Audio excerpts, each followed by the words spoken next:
The underwater comedy club bursts to life as colorful fish and sea creatures fill the tables, their anticipation palpable beneath the shimmering spotlight.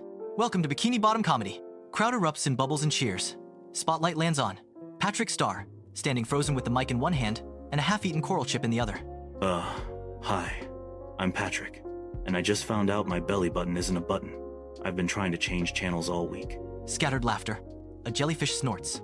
Seriously, though, if brains were currency, I'd still owe the vending machine a few sand dollars. The audience laughs louder. One sea sponge yells, "Same, bro!" I told my rock I wanted to start stand-up. It told me to sit down. So now, we're in a toxic relationship. Hey, Starfish. Your jokes are flatter than your cousin, the bath mat. At least my cousin gets stepped on with purpose. What's your excuse, Squidward? With a tan. Oohs from the crowd. Even the jellyfish high-five. And last week, I tried using my brain. It blue-screened, then asked if I was a robot. But I'm not giving up. If SpongeBob can flip burgers without fingers, I can land one decent punchline. So if I flop tonight, just remember, it's not failure. Patrick! Patrick! Give it up for Bikini Bottom's boldest bottom feeder, Patrick Starr. The camera sweeps across the diverse sea creature audience, revealing a spectrum of reactions from raucous laughter to sheer boredom. I tried to explain to a clam that I was allergic to shellfish. It just gave me a blank stare. It just stared at me like I told it its credit score. I was like, buddy, if I eat you, I die. You think it flinched? Nah.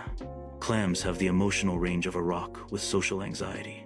And then I sneezed. The clam slowly closed its shell, like I offended its entire lineage. That clam later invited me to a seafood buffet. It was a trap. I barely made it out alive. Shellfish shenanigans. I'm what happens when you eat glue and follow your dreams. A jellyfish nodding in agreement, covered in glitter. People say, Patrick, you're not funny. And I say, my life's a romantic comedy, except there's no romance. And the comedy is unintentional. He holds up a rock with googly eyes taped to it. This is my date. She doesn't talk much, but she listens. Probably because she's a rock. Audience half unsure if it's a joke or performance art. People wonder why I stick to jellyfish jelly sandwiches. No emotional damage involved.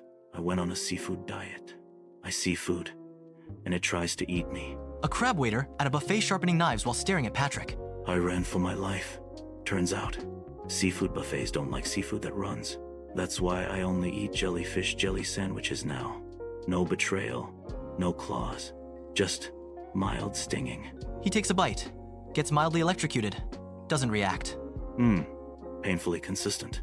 Then, sudden loud laughter from a single laughing seahorse in the back. The rest follow, applause erupts. Thank you. You've been tolerable.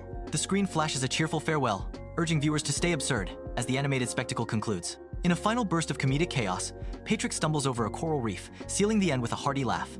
If the joke doesn't land, neither do I. Follow, like, and subscribe before he floats out of frame. Ngakak Nanggung.